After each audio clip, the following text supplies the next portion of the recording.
किसान भाइयों, कृषि दर्शन कार्यक्रम में आपका हार्दिक स्वागत है। किसान भाइयों, ये वो समय है जब हमारे किसान भाई खरीफ मौसम की फसलों की कटाई और गहाई की तैयारी में लगे हैं। दूसरी ओर उन्हें इस बात की भी चिंता है कि हमें रबी मौसम की बुवाई करना है, इसके लिए खाद बीज की तैयारी भी कर रहे हैं। किसान भाइयों, हमारे प्रदेश के किसानों ने एक ऐसा इतिहास रचा है जो चार चार बार हमारे प्रदेश को कृषि कर्मण पुरस्कार मिला है। ये गौरव की बात है। इसके लिए पूरा श्रेय जाता है हमारे किसानों को और हमारे प्रदेश के कृषि विशेषज्ञों को। किसान भाइयों, हम अपने कार्यक्रम के माध्यम से आपको सोमवार से शुक्रवार तक हर दिन नई नई तकनीकी जानकारी देते हैं ताकि इनको अपनाकर आप खेतीबाड़ी में और अधिक पैदावार ले सकें। इसी तारतम्य में आज हम आपको सब्जी उत्पादन के लिए संरक्षित खेती की जानकारी देंगे। साथ में ही जो किसान भाई लहसुन और प्याज की खेती करते हैं उन्हें उन्नत तरीके भी बताएंगे। पर इसके पहले हम देखते हैं खबरें खेती की और जानते हैं मंडी के भाव।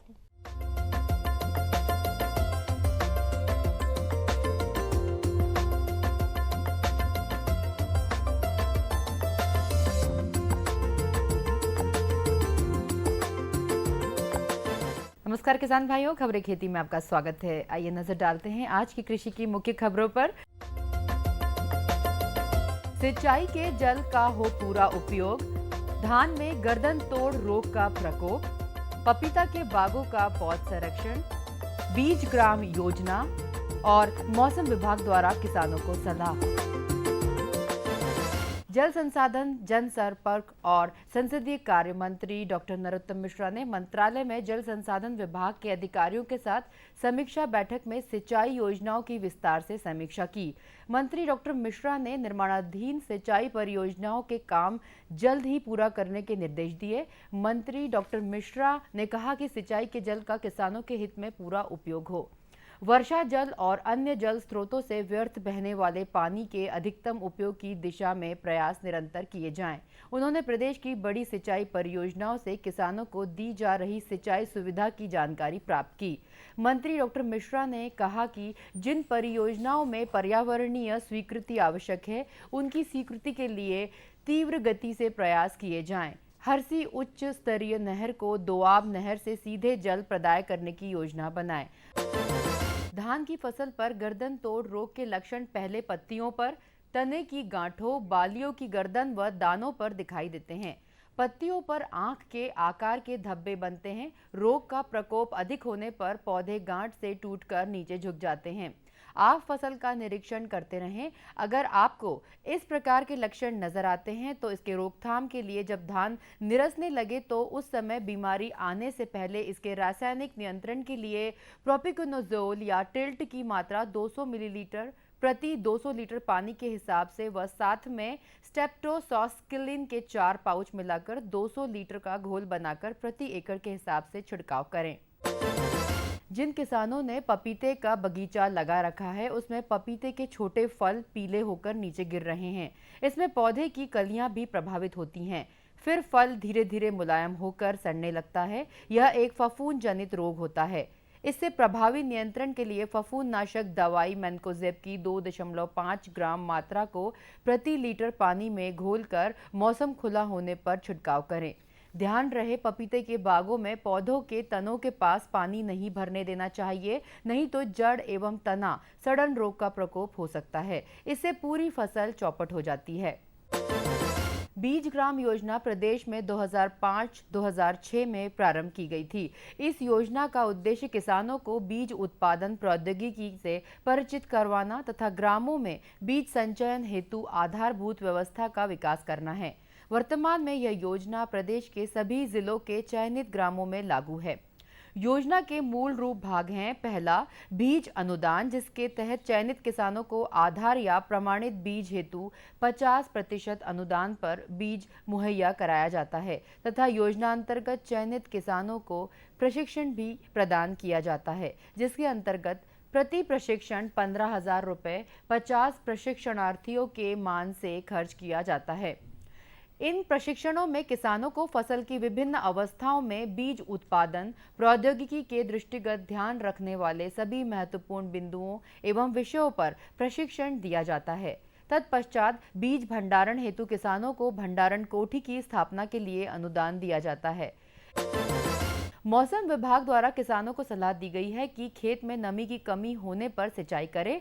बीज उत्पादन हेतु सोयाबीन फसल से खरपतवार व बिजातिया पौधों को निकालें। चक्रक, भृंग व अर्धकुंडलक इल्ली, तंबाकू की इल्ली आदि की रोकथाम के लिए ट्राइजोफॉस दवा 2 मिलीलीटर का छिड़काव करें। रस चूसक कीट व पीला मोज़ेक रोग की रोकथाम के लिए थायोमिथक्सिम या एसिटामेप्रिड दवा 0.35 से 0.45 ग्राम लीटर का छिड़काव करें। किसान भाइयों, अब आप नजर डालिए आज के मंडी भाव पर और मुझे दीजिए आज्ञा। नमस्कार।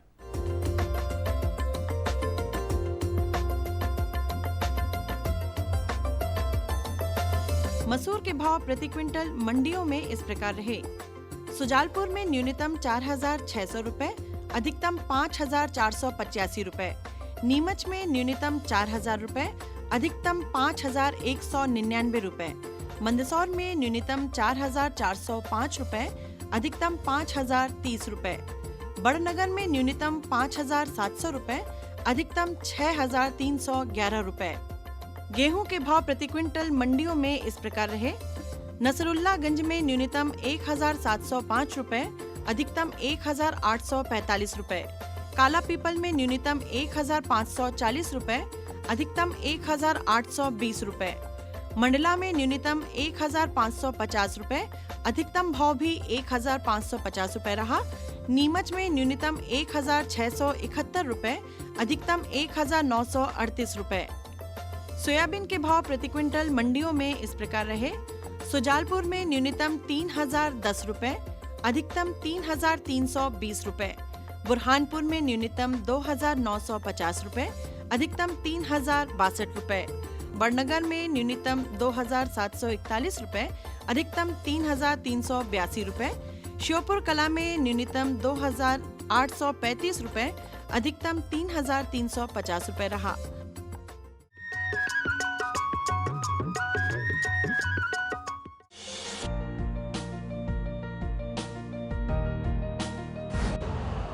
यूरिया का स्वदेशी उत्पादन 70 लाख टन बढ़ाने के लिए 6 उर्वरक संयंत्रों का उद्धार किया जा रहा है। FCIL के गोरखपुर, सिंदरी, तलचर और रामागुंडम संयंत्र, HFCL की बरौनी इकाई और PVFCL की नामरू फोर्थ। सोने पर सुहागा ये है कि देश में अब बनेगा सिर्फ नीम लेपित यूरिया, क्योंकि इससे होगा किसानों का फायदा ही फायदा। अनाज का उत्पादन 10% तक बढ़ेगा। बढ़ेगी 10 से 15% नाइट्रोजन क्षमता।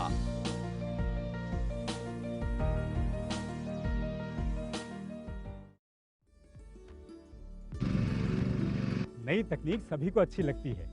मैंने भी अपने खेत की तैयारी, बुआई, जुताई, गहाई वगैरह के लिए छोटी मशीनें अपनी जरूरत के हिसाब से खरीदी। मैंने अपने खेतों में मशीन का प्रयोग किया तो काम जल्दी और आसान हो गया। खेती में मशीनों के इस्तेमाल के बाद मुझे मिली भरपूर पैदावार और ज्यादा मुनाफा। छोटी मशीनें तो हमारी अपनी अपनी हैं, लेकिन बड़ी मशीनें हमने समूह बनाकर खरीदी। किसान भाइयों और बहनों, आप भी उन्नत मशीनों और उपकरणों की खरीद पर वित्तीय सहायता का लाभ उठाएं, अपनी आमदनी बढ़ाएं और खुशहाली पाएं।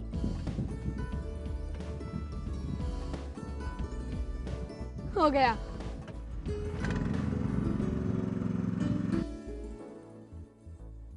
मैंने सोच लिया है, मैं तुझे कृषि का इंजीनियर ही बनाऊंगा। नई मशीनें, नए उपकरण आए आपके द्वार, ले लो इनसे अब खूब खुशी और पैदावार।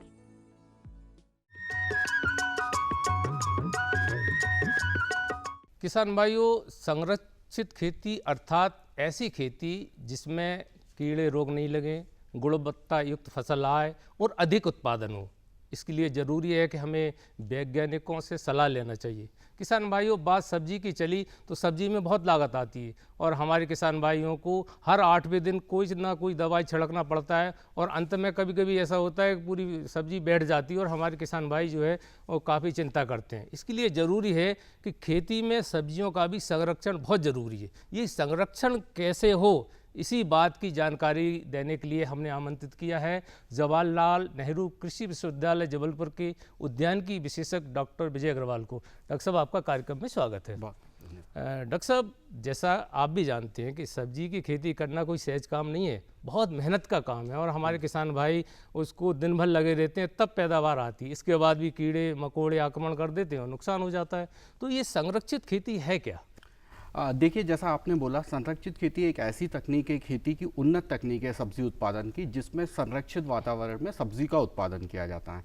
इसमें खुले खेत की अपेक्षा ग्रीन हाउस या पॉली हाउस बनाकर, जिसमें आप प्लास्टिक के बने हुए आवरण या नेट होते हैं, उसके अंदर हम सब्जियों की खेती करते हैं। इसका एक फ़ायदा ये हो जाता है कि किसी भी मौसम में हम कोई भी सब्जी ले सकते हैं, बिना मौसम की या बेमौसमी सब्जी उत्पादन कर सकते हैं, जिससे किसानों को अच्छा फ़ायदा हो। साथ ही साथ इसमें जो सब्जी उत्पादन होता है वो गुणवत्ता युक्त होता है और कीड़े और बीमारियों के लगने की संभावना बहुत कम होती है इसमें। जी जी, तो किसान भाइयों, जो अच्छी फसल आएगी तो बाज़ार में उसके अच्छे दाम भी मिलेंगे, और अगर कीड़े मकोड़े लगे हैं और अगर आप अपनी फसल ले गए तो कोई नहीं खरीदेगा तो वो कम भाव देगा।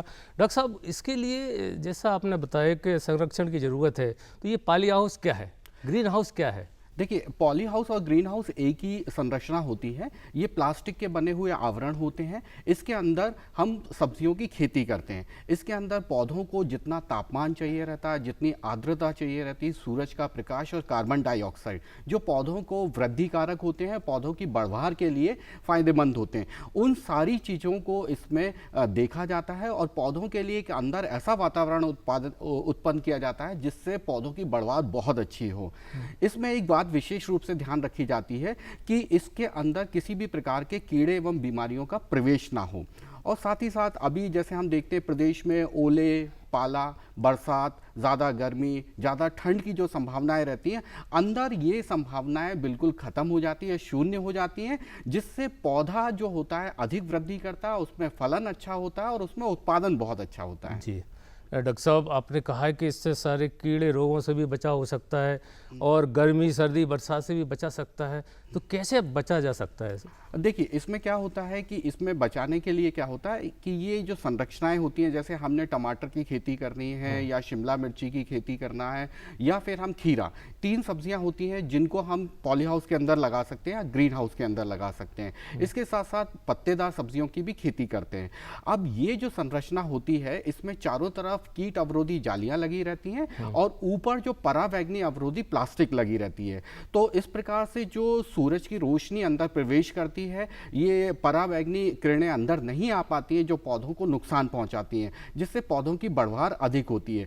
साथ ही अंदर का जो वातावरण होता है उसमें कार्बन डाइऑक्साइड की मात्रा ज़्यादा होने से पौधा प्रकाश संश्लेषण जो है वो ज़्यादा करता है। तीसरी बात होती है कि इसके चारों तरफ आप देखेंगे कि कीट अवरोधी 40 मैश की जाली लगी होती है। वो जाली लगी होने के कारण इसके अंदर कीड़ों का प्रवेश नहीं होता है। इसके बाद क्या होता है कि आप देखेंगे कि जो संरचना चारों तरफ से बंद होती है, इसका 2 दरवाजे होते हैं, जिससे जब भी हमारे किसान भाई अंदर खेती के लिए जाते हैं तो उसमें अंदर जो प्रवेश के समय दरवाज़ा बंद कर देते हैं, जिससे कीड़े और बीमारियां अंदर नहीं आ पाती हैं।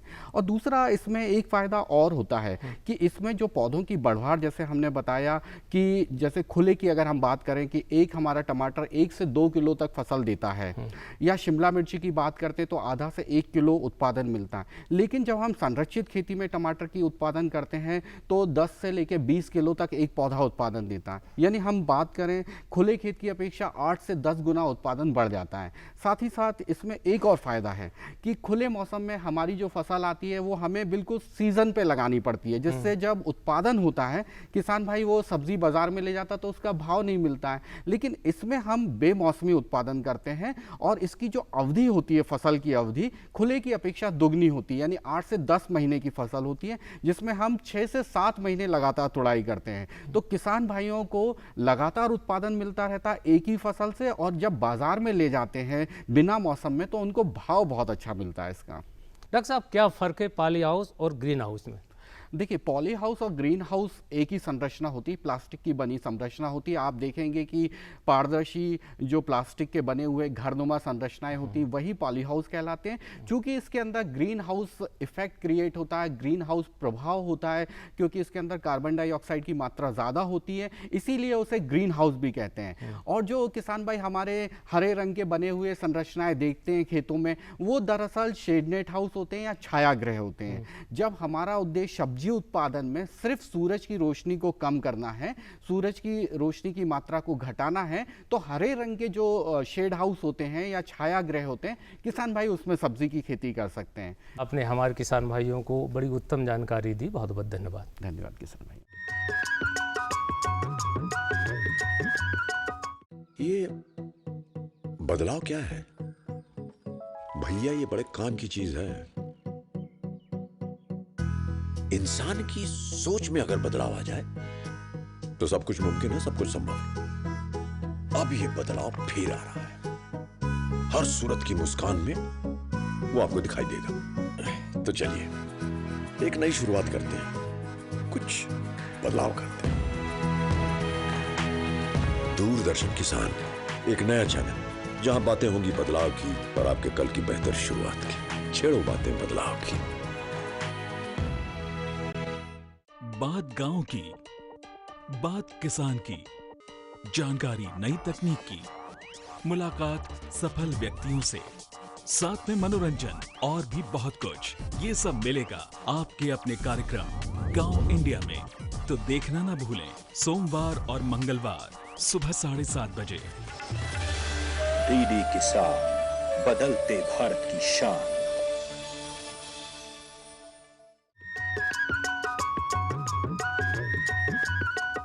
किसान भाइयों, मसाले फसलों की खेती हमारे प्रदेश में व्यापक रूप से की जाती है और प्याज और लहसुन भी मसाला फसलों में ही आती हैं।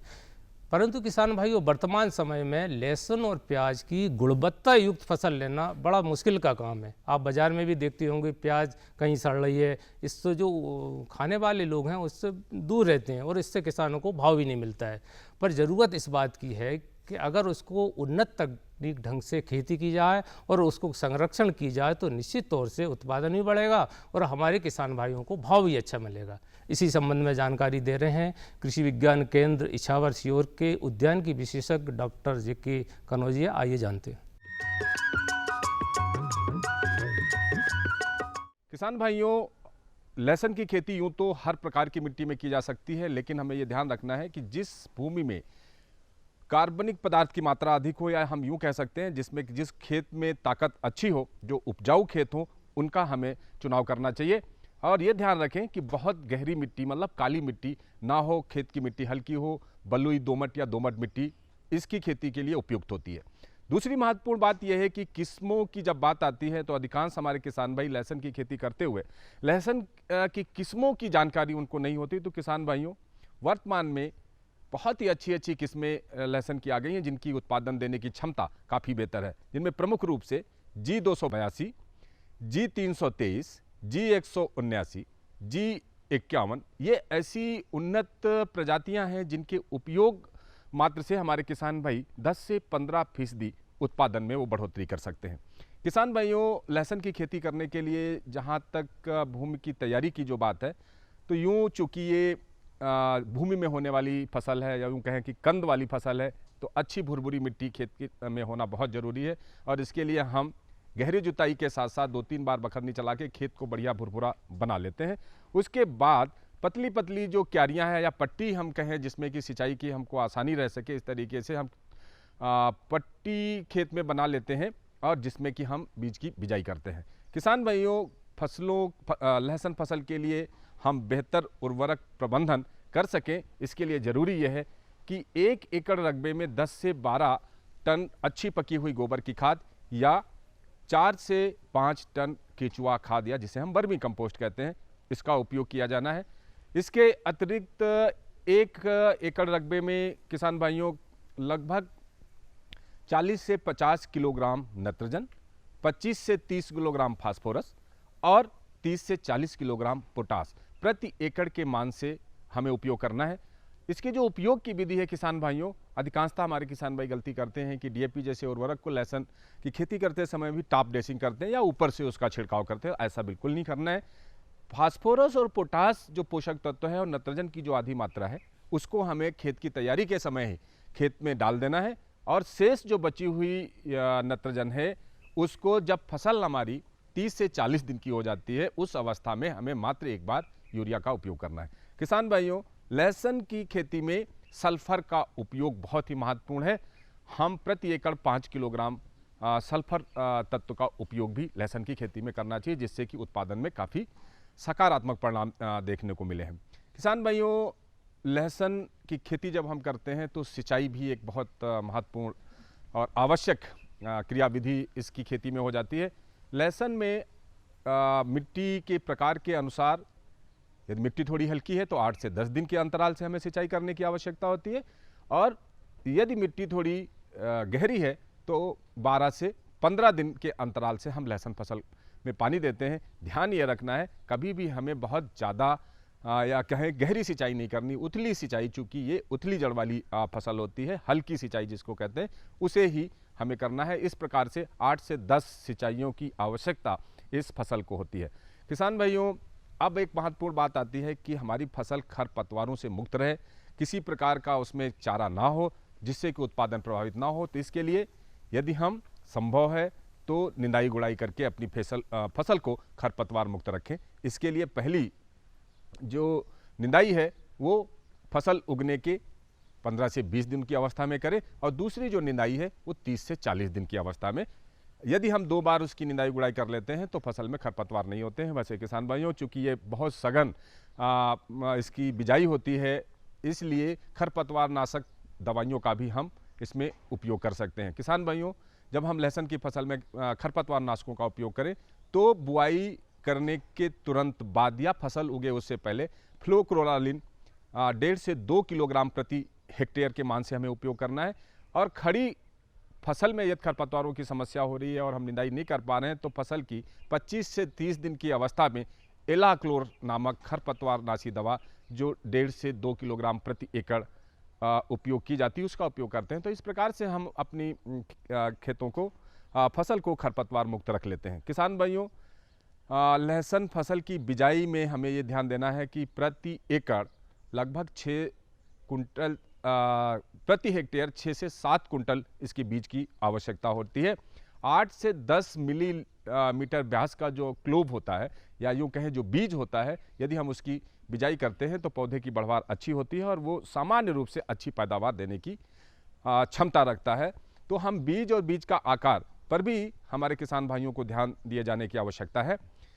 किसान भाइयों, इसके उपरांत जो महत्वपूर्ण बात है, यदि किसी प्रकार के कोई पोषक तत्वों की कमी के लक्षण खड़ी फसल में यदि दिखाई देते हैं, अमूमन आजकल ऐसा देखा जाने लगा है कि फसल हल्की सी पीली पड़ने लगती है, तो किसान भाइयों उसके लिए जल में घुलने वाले जो रासायनिक उर्वरक हैं, खासतौर से NPK जो 19-19-19 या 18-18-18, उसका उपयोग पर्णी छिड़काव अगर हम 2 बार फसल में करते हैं तो बहुत ही सकारात्मक परिणाम फसल उत्पादन पे दिखाई दिए हैं। पहला जो छिड़काव है 60 से 70 दिन की अवस्था पे, दूसरा छिड़काव जो है फसल की 100 से 110 दिन की अवस्था में यदि हम NPK 18-18-18 या 19-19 का करते हैं तो उत्पादन में काफ़ी बेहतर परिणाम दिखाई देते हैं।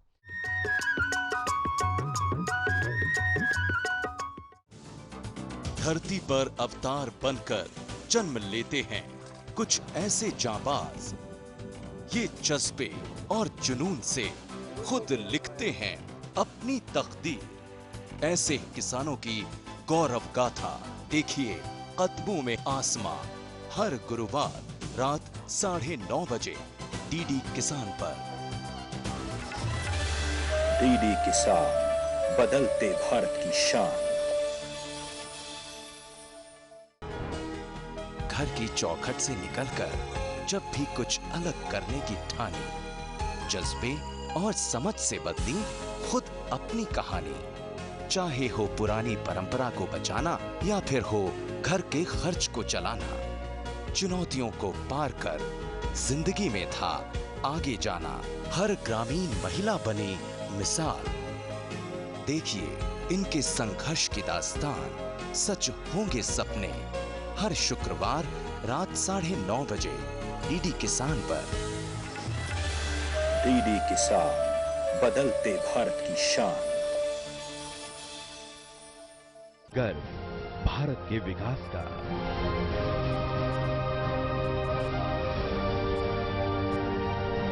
गौरव प्रगति के विश्वास का, चेहरा भारतीय किसान का, परचम भारत की शान का। डीडी किसान, बदलते भारत की शान।